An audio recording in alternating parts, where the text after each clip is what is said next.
दोस्तों, आपको कमांडर सुधीर कुमार का नमस्कार। मैं अपने YouTube चैनल कमांडर स्ट्राइक्स के माध्यम से पहलगाम के बारे में अब कुछ और चीजें आपके साथ में साझा करना चाहूंगा।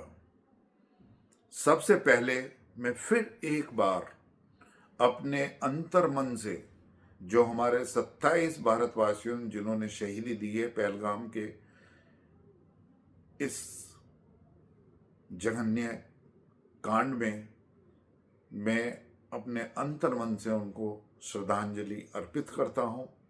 उनके परिवार के लोगों के साथ में मेरी पूरी संवेदना है। लेकिन आगे बढ़ते हुए मेरे अंदर बहुत ज्यादा रोष है, बहुत ज्यादा गुस्सा है। मैं एक इंडियन नेवी का वेटरन हूं और मुझे गुस्सा आ रहा है कि कब तक हम ये झेलते रहेंगे। और ये डिसीजन हमारे आदरणीय प्रधानमंत्री ने भी अब ले लिया है। कैबिनेट कमेटी ऑन सिक्योरिटी जो कल बैठक प्रधानमंत्री जी के निवास स्थान पे हुई, उसमें जो 5 महत्वपूर्ण डिसीजन लिए हैं वो बहुत ही कड़े हैं, सख्त हैं और पाकिस्तान को उसकी औकात दिखाने के लिए, अब ये बताने के लिए कि निर्णायक समय आ गया है और उसका हम किस तरीके से पाकिस्तान को हम एक सबक सिखाएंगे, उसके लिए बहुत ही सक्षम है। लेकिन ये भी क्लियर हो गया है, पूरे भारतवर्ष के लोग इस पर पूरा पूर्णतः विश्वास रखें कि भारतवर्ष अब एक हॉट परस्यूट करेगा। हॉट परस्यूट ये होता है कि हमारी इंडियन आर्म्ड फोर्सेज एक दूसरे के साथ में मिलकर प्लानिंग करके जो पाकिस्तान के खिलाफ हॉट परस्यूट किसी भी स्केल या टाइम पर करेंगी, वो चूजिंग भारतवर्ष की होगी। उसका फैसला भारतवर्ष की फौजें करेंगी कि वो कब ऐसा करेंगे। लेकिन सबसे पहले भारतवर्ष के सामने होंगे पाकिस्तान की फौज, जिसने ये अटैक, डास्टर्डली अटैक, एक कॉवर्डिस एक्ट जो किया है हमारे भारतवर्ष के इनोसेंट, हमारे जो टूरिस्ट वहां पर थे पहलगाम में, उनको मौत के घाट उतारा। इसी तरीके से अब हम उनको सबक सिखाएंगे और उनके घर पर मौत के घाट उतारेंगे, पाकिस्तान के एसेट्स को बर्बाद करेंगे, उनकी कैपेबिलिटीज को नेस्त नाबूद कर देंगे। और ये हमारी फौजें करेंगी। इंडियन नेवी ने दिखाया था 4 दिसंबर 1971 में किस तरीके से कराची हार्बर को किस तरीके से जलाया था। हमारे एयरक्राफ्ट कैरियर INS विक्रांत ने ईस्टर्न फ्लड पे किस तरीके से ब्लॉकेड किया था और वहां के जो हमारे एरोप्लेन थे, एयरक्राफ्ट कैरियर के ऊपर जो बॉम्ब जो हमारे एयरक्राफ्ट थी, किस तरीके से उन्होंने बांग्लादेश में बर्बादी की थी पाकिस्तान के असेट्स की। हमारे एयरफोर्स ने किस तरीके से पाकिस्तान के सभी ठिकानों पर बम्बारमेंट किया था। अब इससे भी बड़ा हॉट परस्यूट होगा और डेफिनेटली होगा और पूरी सारी तैयारी के साथ होगा। आज पूरा भारतवर्ष, 140 करोड़ भारतवासी हमारे आदरणीय प्रधानमंत्री नरेंद्र मोदी जी के साथ खड़े हैं। हम सभी वेटरन तैयार खड़े हैं कि कब फिर से हम एक बार हथियार उठाएं और अपने सभी देशवासियों के साथ पाकिस्तान को, एक पाकिस्तान अब नहीं रहेगा। कितने हिस्सों में बटेगा पाकिस्तान, ये आप आगे देखिए कि क्या होने वाला है पाकिस्तान का। तो भारतवर्ष हॉट परस्यूट के साथ साथ डिप्लोमेटिक चैनल से भी पाकिस्तान को, जैसे किन देशों के साथ में हमें इन बातों को शेयर करना है, किनको ऑन बोर्ड लेना है डिस्कशंस में, और हमारे नेबरिंग कंट्रीज हैं उनको किस तरीके से हम इसको कन्वे करेंगे।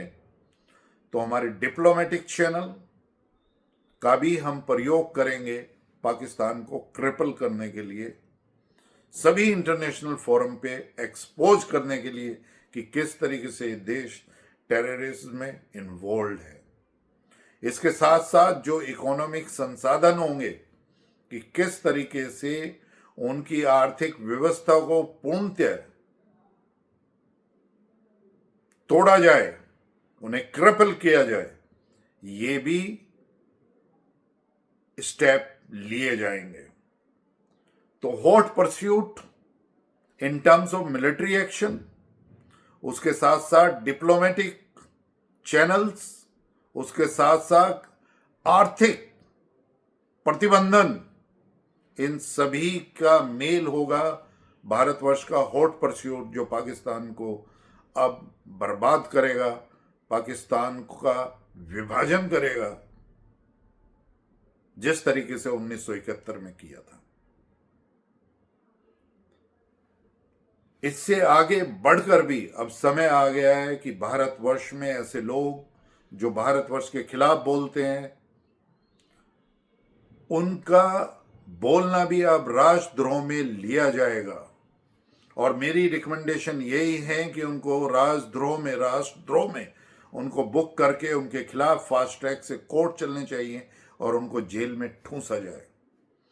आज भी देखिए, पूरी जिम्मेदारी के साथ मैं कह रहा हूं कि जम्मू एंड कश्मीर के जो चीफ मिनिस्टर उमर अब्दुल्ला हैं, उन्होंने क्या स्टेटमेंट दिया, जो हमारे 27 हमारे भारतवासी, हमारे भाई, मेरे छोटे भाई जिन्होंने अपनी जान गंवाई, या बड़े भाई जिन्होंने 82 वर्ष के भी हैं जिन्होंने जान गंवाई, उन्होंने कहा कि बाहर से हमारे मेहमान आए थे और किस तरीके से उनको हमने कफन में लपेटकर वापस किया है। मैं उनसे पूछना चाहूंगा कि वो कहां के चीफ मिनिस्टर हैं? वो जम्मू एंड कश्मीर के हैं। ये भारतवर्ष का हिस्सा है, ये बाहर से नहीं आए थे, ये भारतवर्ष के लोग थे। कश्मीर हमारा अभिन्न अंग है। उनकी कैसी हिम्मत हुई कि ये बाहर के लोग थे। इसी तरीके से उनके एक एमपी हैं, अभी कुछ दिन पहले उन्होंने कहा था कि जो टूरिस्ट जम्मू कश्मीर में आ रहे हैं, ये इन्वेशन है उनके कल्चर पे। कैसे कह सकते हैं वो कि ये इन्वेशन है? हर एक भारतवासी हर एक स्टेट में, हर एक यूनियन टेरिटरी में जा सकता है, ये उनका अधिकार है।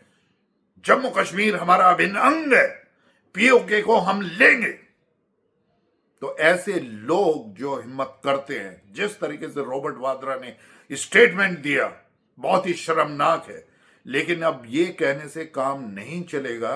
अब भारतवर्ष को अपने इंटरनल एनिमीज को भी किल करना पड़ेगा, उन्हें ठिकाने लगाना पड़ेगा, और उसके लिए आवश्यकता है सख्त कानून की।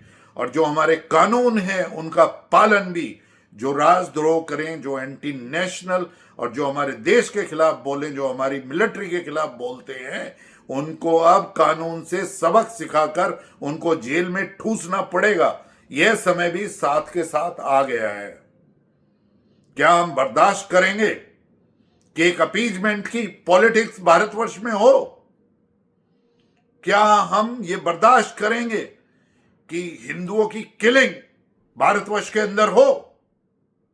या कोई बाहर की ताकत हमारे सोशल फैब्रिक को, कि वो रिलीजन के नाम पर हमारे भारतवासियों को मारकर ये कोशिश करें कि वो हिंदू और मुसलमान को भिड़ाएंगे? ये नहीं होगा। ऐसे चंद लोग जो हमारे मुस्लिम भाइयों को भड़काते हैं, उनको सबक सिखाना पड़ेगा, उनको जेल के पीछे ठूसना पड़ेगा। ये वही लोग हैं जिनके सारे बच्चे बाहर पढ़ रहे हैं। ये वही मौलवी हैं, ये वही मुल्ला हैं, या वही लीडर हैं ओवैसी जैसे, या और दूसरे जो कांग्रेस के लीडर हैं, रॉबर्ट वाड्रा, फारूक अब्दुल्ला, उमर अब्दुल्ला, मुफ्ती सईद, महबूबा मुफ्ती, संजय राउत, जो सिर्फ ऐसे भड़कालू भाषण देना जानते हैं। अखिलेश और ममता तो और भी आगे बढ़ गए हैं। ममता ने जिस तरीके से बांग्लादेश में, जिस तरीके से वेस्ट बंगाल में किया, मुर्शिदाबाद में जो हिंसा हिंदुओं के खिलाफ हुई और उसको चलने दिया, मेरा यही मानना है कि आदरणीय राष्ट्रपति जी को जम्मू एंड कश्मीर में और वेस्ट बंगाल में राष्ट्रपति शासन एकदम लगाना चाहिए। आदरणीय गृह मंत्री जी से मेरा अनुरोध है कि अब ऐसे लोगों का, we have snakes in our backyards and snakes are not to be given milk anymore. They are to be killed by ruthless ends. They are to be dealt by the Constitution of India, by the law of the land. Their cases are to be dealt with fast track court decision within a year so that they could be hanged, they could be put behind the bar. The time has come. That's what is my message. I have full faith on the capabilities of my leader, Honorable Prime Minister Narendra Modi, Defense Minister Rajnath Singh ji, Foreign Minister Jaishankar ji, and our Home Minister Amit Shah ji, and also Nirmala Sitharaman ji. We have got the best cabinet committee on security to take mature decisions, and with them is a very strong personality who understand the entire geopolitics and the mission, Ajit Doval ji. All these people are definitely deciding the best in discussion with the three chiefs of our armed forces and our CDS, and they will take most potent decisions, and the hot pursuit will also not be taken in haste but taking into calculation of all the things. And I would not like to comment because they are fully competent and capable what sort of this hot pursuit will be, in what form it will be, at what scale it will be, and what time it will be. But I can guarantee to all my brothers and sisters of Bharat that definitely our Indian armed forces are meant for this day, to teach enemy now a lesson so that he remembers throughout his life. Rather we cripple so that the Pakistan flag is no more on the horizon of this world. That kind of an action has to be there. But as I said, we have to make our internal enemies also, they are dealt firmly.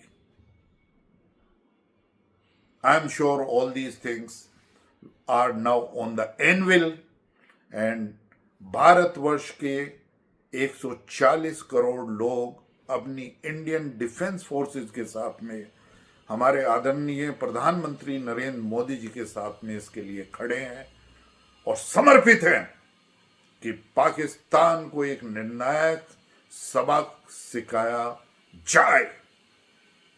जय हिंद।